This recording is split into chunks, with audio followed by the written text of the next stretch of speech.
मुंबईतल्या वडाळा अँटॉप हिल या भागात चाळीची भिंत कोसळली आहे आणि या दुर्घटनेमध्ये 2 महिलांना आपला प्राण गमवावा लागलाय।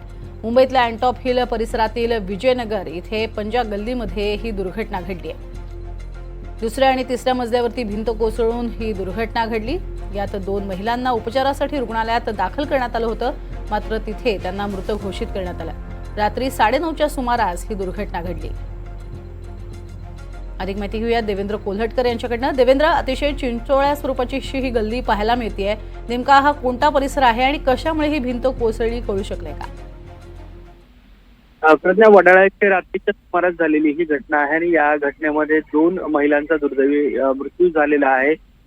चाळीची भिंत जी आहे ती कोसळल्यामुळे त्याखाली दबून जे आहे ते या 2 महिलांचा मृत्यू झालेला आहे। त्यांना रुग्णालयात उपचारासाठी दाखल करण्यापूर्वीच त्यांचा मृत्यू झाला होता। झोपडपट्टी बहुल असा हा सगळा भाग आहे आणि या भागामध्ये रात्रीच्या सुमारास जी आहे ती अशा पद्धतीची दुर्घटना घडली होती। नक्कीच। तुर्तास धन्यवाद या संपूर्ण माहितीसाठी देवेंद्र।